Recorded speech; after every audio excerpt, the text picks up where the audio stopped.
Assalamualaikum warahmatullahi wabarakatuh. Nama saya Anissa Cahaya Diva dengan NIM 290215039 dari Prodi Akuntansi. Saya ingin mempresentasikan tugas UTS mata kuliah Pendidikan Pancasila dan Kewarganegaraan dengan dosen pengampu yaitu Ibu Fitra Mulyani, SPD MM, dengan materi hak asasi manusia. Pengertian hak asasi manusia atau HAM. Hak asasi manusia atau HAM secara tegas diatur dalam Undang-Undang Nomor 39 Tahun 1999 Pasal 2 tentang asas-asas dasar yang menyatakan negara Republik Indonesia mengakui dan menjunjung tinggi hak asasi manusia dan kebebasan dasar manusia sebagai hak yang secara kodrati melekat pada dan tidak terpisahkan manusia yang harus dilindungi, dihormati, dan ditegakkan demi peningkatan martabat kemanusiaan, kesejahteraan, kebahagiaan, dan kecerdasan serta keadilan. Hak asasi manusia dalam pengertian umum adalah hak-hak dasar yang dimiliki setiap pribadi manusia sebagai anugerah Tuhan yang dibawa sejak lahir, ditinjau dari bidang HAM meliputi 1. Hak asasi pribadi atau personal right.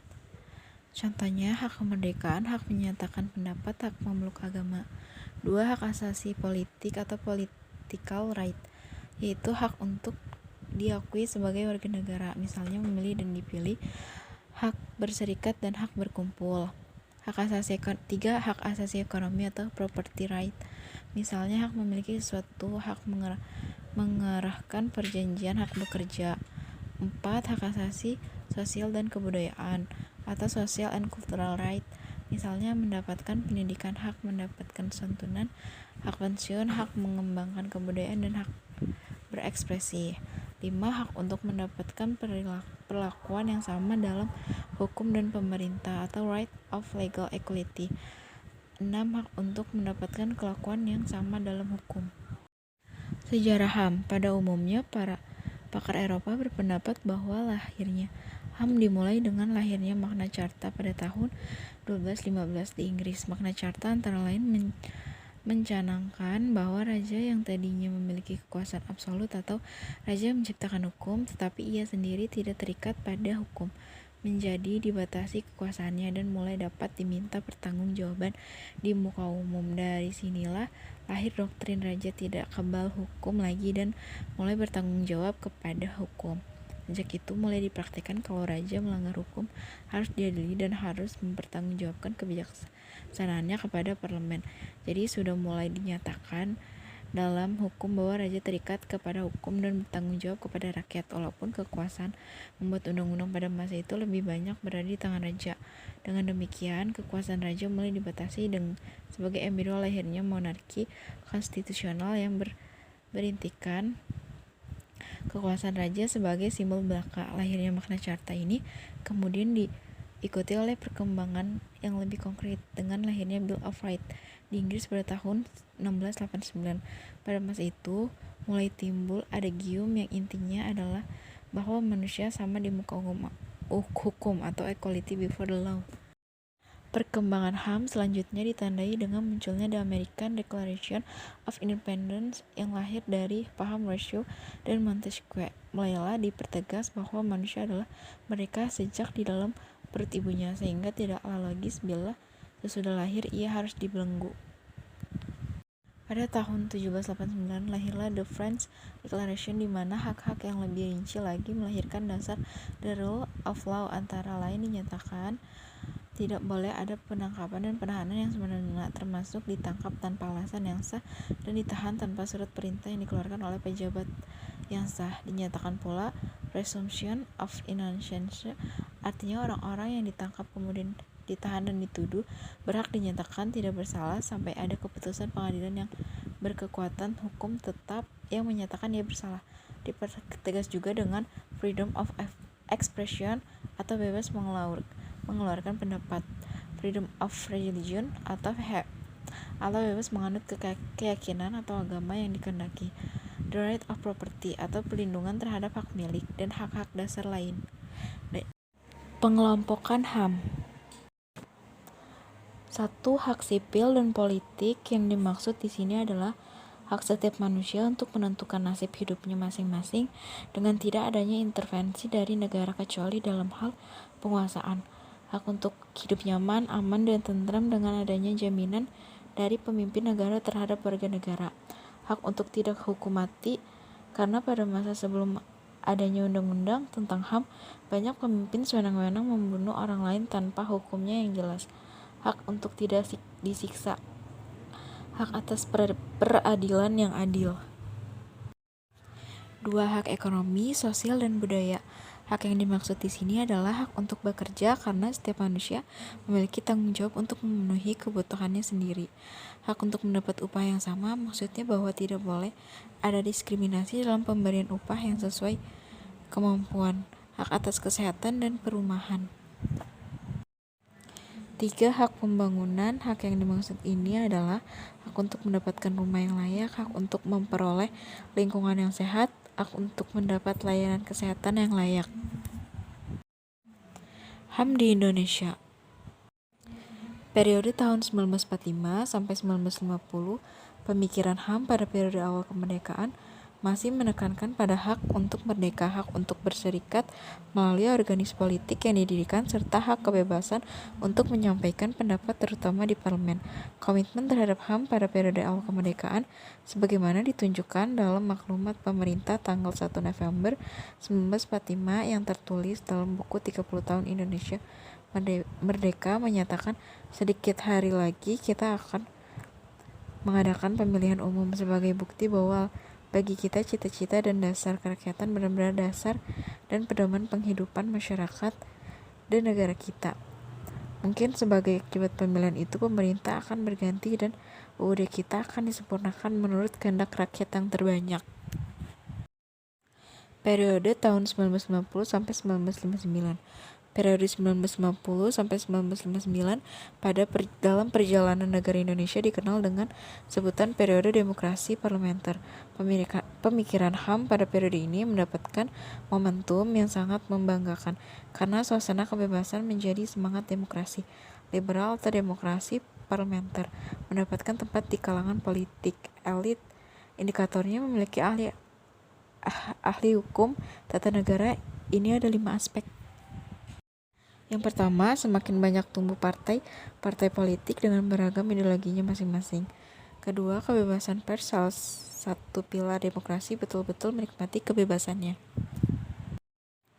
Ketiga, pemilihan umum sebagai pilar lain dari demokrasi yang harus berlangsung dalam suasana kebebasan. Keempat, parlemen atau Dewan Perwakilan Rakyat sebagai representasi dari kedaulatan rakyat menunjukkan kinerja dan kelasnya sebagai wakil rakyat dengan melakukan kontrol yang semakin efektif terhadap eksekutif. Kelima, wacana dan pemikiran tentang mendapatkan iklim yang kondusif sejalan dengan tumbuhnya kekuasaan yang memberikan ruang kebebasan. Periode tahun 1959 sampai 1966, pada periode ini sistem pemerintahan yang berlaku adalah sistem demokrasi terpimpin sebagai reaksi penolakan Soekarno terhadap sistem demokrasi parlementer.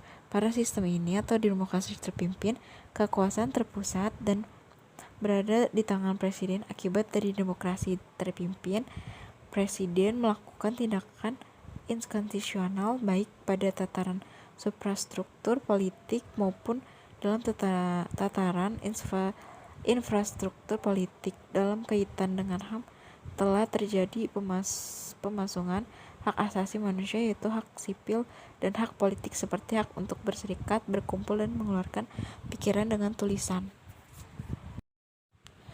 Periode tahun 1996 sampai 1998, pada masa awal periode ini telah diadakan seminar tentang HAM, salah satunya pada tahun 1967 yang merekomendasikan gagasan tentang perlunya bentuknya HAM, pembentukan komisi dan pengadilan HAM untuk wilayah Asia. Selanjutnya pada tahun 1998 diadakan seminar kedua yang merekomendasikan perlunya hak material guna melindungi HAM. Dalam buku 30 tahun Indonesia Merdeka, Ketua MPRS A.H. Nasution dalam pidato menyatakan sebagai berikut, isi hakikat pada piagam tersebut adalah hak-hak yang dimiliki manusia sebagai ciptaan Tuhan yang dibekali dengan hak-hak asasi yang berimbalan dengan kewajiban-kewajiban dalam hubungan yang timbal balik.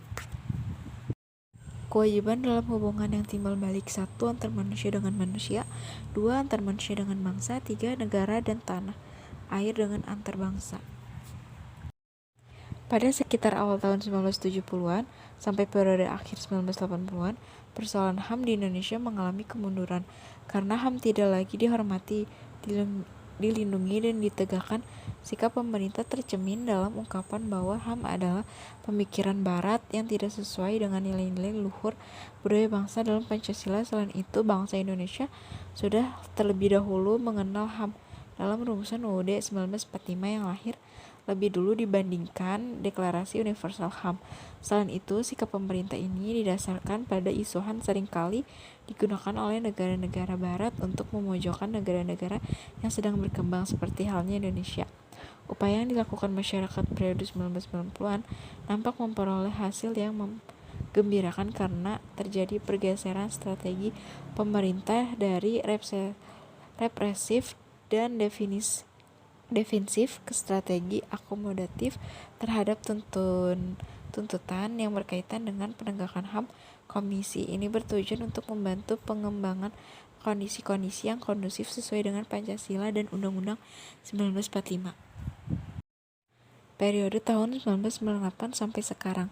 Pergantian pada tahun 1998 berdampak besar pada pemajuan dan perlindungan HAM di Indonesia. Selanjutnya dilakukan penyusunan peraturan perundang-undang yang berkaitan dengan pemberlakuan HAM.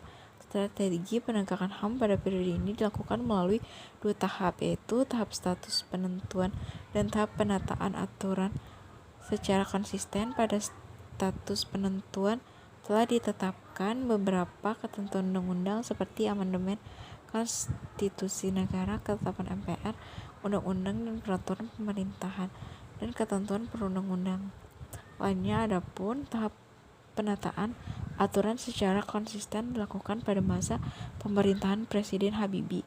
Tahap dengan kehormatan dan pemajuan HAM yang dilakukan MPR nomor 17 MPR /1998 tentang HAM, konvensi menentang penyiksaan kejam lainnya, konvensi ILO nomor 87 tentang kebebasan berserikat dan pelindungan hak untuk berorganisasi dengan Kapres. Selain itu juga direncanakan program rencana aksi nasional HAM pada tanggal 15 Agustus tahun 1998 yang dilaksanakan pada 4 hal sebagai berikut. Rencana Aksi Nasional. 1. Persiapan penegasan perangkat internasional di bidang HAM. 2. Definisi informasi dan pendidikan di bidang HAM. 3. Penentuan skala prioritas pelaksanaan HAM. 4. Pelaksanaan isi perangkat nasional di bidang HAM yang telah ratifikasi melalui perundang-undang nasional. Sekian presentasi dari saya, semoga dapat dipahami. Kurang lebihnya mohon maaf. Akhir kata, wassalamualaikum warahmatullahi wabarakatuh. Terima kasih.